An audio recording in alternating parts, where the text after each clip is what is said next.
Welcome back. We're talking about what you can do to get yourself a free autographed Carson Wentz jersey with Brenda Holman and Mike Maholka from Blackridge Bank. Join us this morning. All right, let's talk about to both of you. Welcome back. Thank you. Glad you wore the jersey today. Thank you for that. Some what ifs around income. You often hear about income's going to determine the size of home I can buy. So let's say I'm self-employed. How do you determine my income and my ability to buy? Self-employed is, the normal typical self-employed doesn't want to claim a lot of income on their taxes because they don't want to pay income tax. Understandable, they take many write-offs. But we typically look at a 2-year history. We do add it in some like depreciation and such. So we don't just take the bottom line, but we do take a 2-year average of the last 2 years. We do ask that you bring in your last 2 years of tax returns so we can take a look at that. What about, I just graduated from college, but I got a new gig, so I don't really maybe have a lot of credit history? Or... Yep. Very typical. As long as you have an annual salary or an hourly wage, we can typically use that as long as you're full-time.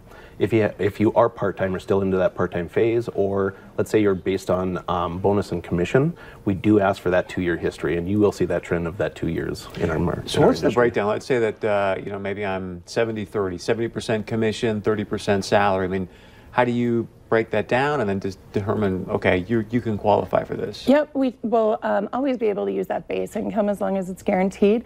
Your commission, again, like Mike said, 2 years is kind of a standard. So we look at the 2-year history of that commission because obviously that can change from month to month. So we take that 2-year average to determine what kind of income you bring in on a monthly basis. What if like 1 year I'm here, but the next year I'm up here, or vice versa? Do you then just That's where that average comes out. Hopefully this year is better than last year. We always want to see you grow. We want to see that trend in the right direction. But sometimes there's definite explanations for that. Seasonal employees, that's always a big one. People that work in the summer, spring, but they don't work in the winter. As long as you've done it for 2 years with that employer and you're going to continue to do it, we can use the unemployment in the wintertime and we can use the summer average over the summer. So we average both over the 2 years. So there's people out there that are working maybe several part-time jobs, maybe a bartender, so they get a lot of tips and whatnot.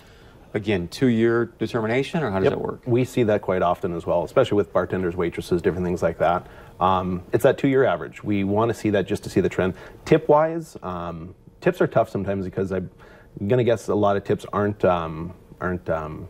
on your tax returns or on your W-2s, but those that you do claim, we can use that 2-year history. So what are you suggesting, Mike? We can only use what you claim to the IRS and pay taxes on. So any other unique issues that you want to talk about as far as income? And everyone's really unique in their situation, so it's always best just to come in. The college one, I think that's a really good one, kids coming out of college.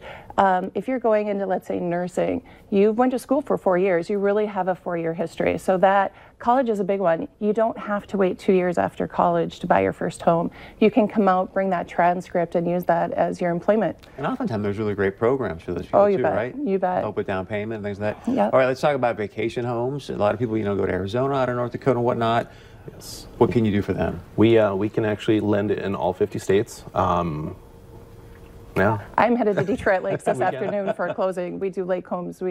I'm doing an out-of-state bar. We're buying a lake home in Minnesota. So, I have not met this client. I've done 3 homes for them and have never met them. So it's really fun to be able to meet some people out of your state and help people. So you just done all stuff over the phone with them? Over the phone, over email, over the internet. It's really easy. That's awesome. We've done loans before where we've never even met the people. I mean, we would talk to them on the phone, different things like that, but we do everything via internet or over the phone. So now, did this person get 3 Carson Wentz jerseys? Yes. Did they? Are you serious? So let's talk about how people can get a free autographed Carson Wentz jersey, or 3 of them. You just have to close on a secondary market mortgage. Give us a call, 701-356-8300. So secondary market mortgage, what does that mean specifically? Those are your typical fixed 30, 15-year rates. It's not something we hold in-house. It's a fixed 30 or 15-year mortgage. Got it. So yeah. How can people get a hold of you guys? They can get a hold of us at 701-356-8300 or at blackridgemortgage.com. 3 autographed Carson Wentz jerseys. That's awesome. Thanks, you guys, for being here. Thanks for having us. All right, stay with us. We're going to talk about how fasting diets can be impacting your workouts. That and much more coming up.